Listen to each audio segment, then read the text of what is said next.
What's up, Stone Nerve? Hey, we're Pioneer 11. And welcome to our Blunt Sessions.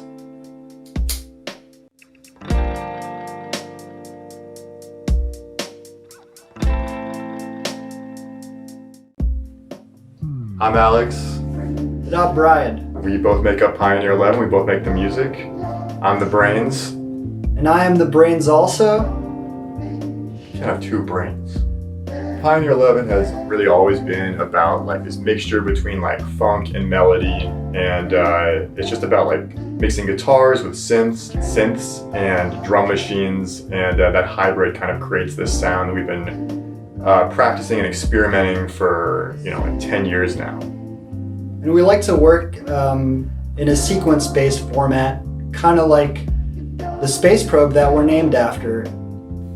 We try to draw from a lot of influences, from psychedelic rock to hip hop to dance music, and we try to join and find relationships between unlike things. Mm-hmm. Yeah, we kind of started as like a Radiohead meets Red Hot Chili Peppers band, when we first got together, and then kind of as like the whole scene of all these like brilliant electronic artists started to kind of unfold in front of us. We really were inspired by Flying Lotus, Fortet, Caribou, Hot Chip, and it's kind of forced us to evolve our sound from more like a classic, guitar and bass sound into this more like electronic world. And now we're trying to just take little pieces of everything that we love throughout all the genres of music and combine them into something that is really uniquely Pioneer 11, uniquely our own vision. How would you describe the Pioneer 11 sound? The Pioneer 11 sound is a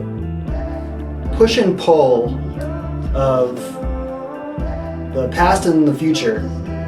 We try to maintain that physical connection to music while also using the technology of today to facilitate that process. And we want to have like nothing off limits to us. We want to be able to sequence drums. We want to be able to play live bass, play digital drums live via the MPCs. Nothing should be off the table, and the only thing we want to do is just create every component ourselves. We don't use a lot of samples or really any samples. We create everything ourselves, and that's just the way we like to do it. It's the way we like to control everything. We're control freaks. Definitely control freaks. Yeah, hit that blunt. Control freaks, unite. We released our debut album, Gravitorium, in the summer of 2019, which feels like a lifetime ago, even though it's like, a year and a half, or it's 2 years ago now. Almost 2 years. Almost 2 years. Each song on that album was its own little world. For us, it was like a masterpiece that we've been working on for a long time, and we're really, really proud of it.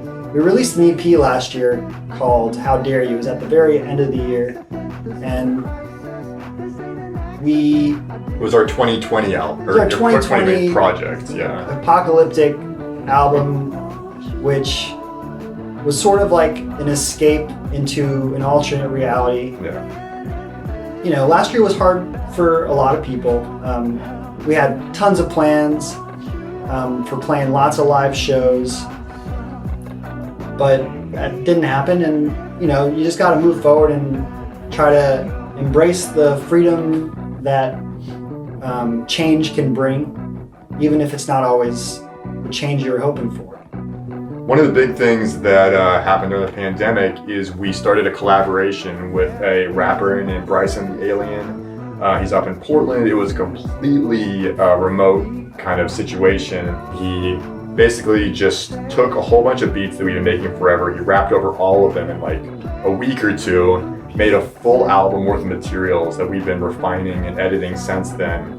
And we just fell in love with the project so much. We worked to get more features on it. We have some amazing features on this album from artists like Open Mike Eagle, Fat Tony, Chester Watson, Ken Loon.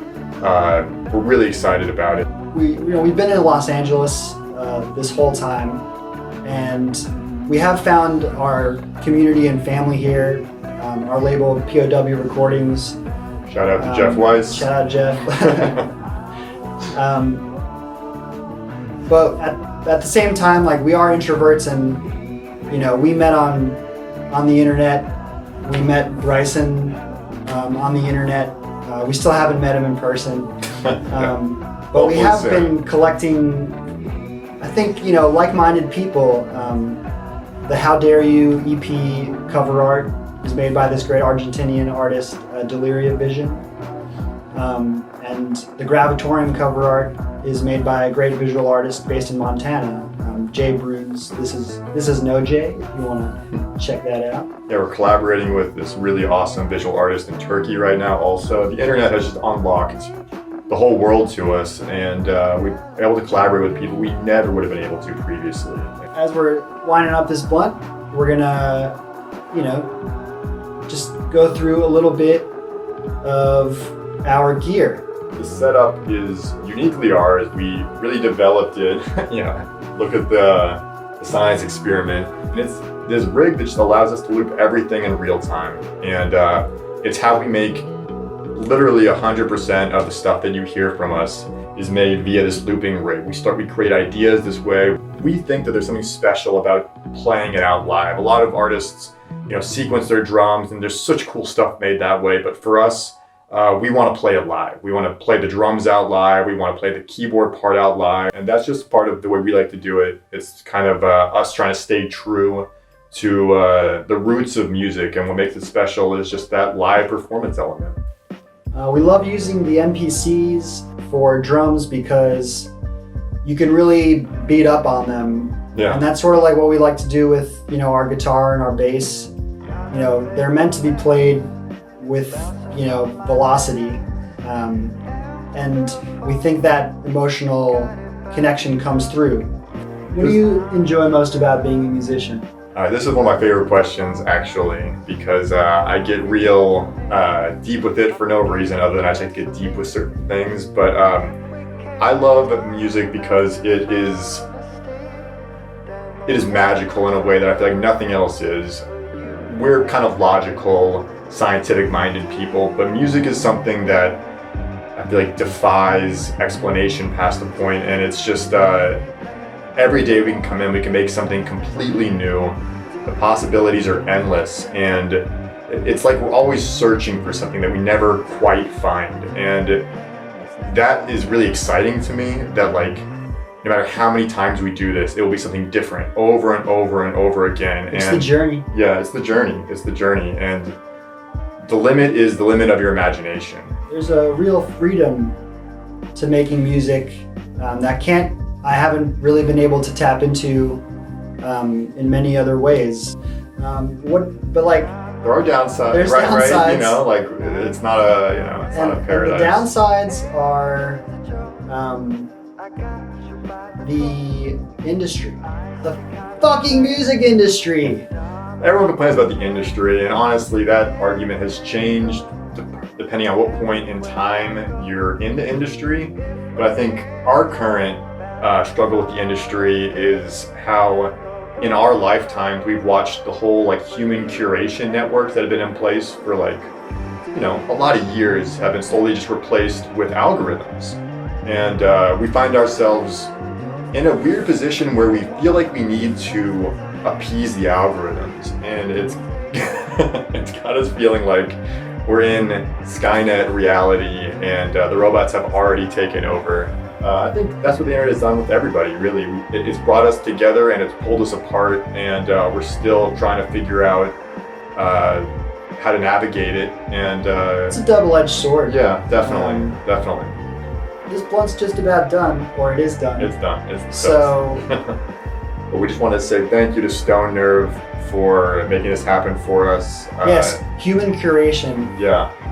Just is so valuable these days, and it's really undervalued. So thank you, Stone Nerve, for putting a human touch to a world of algorithm playlisting. Remember, if you want to fight the algorithm, if you want to fight the robots, follow Stone Nerve. And follow Pioneer 11. Yeah. Thanks, you guys. Peace.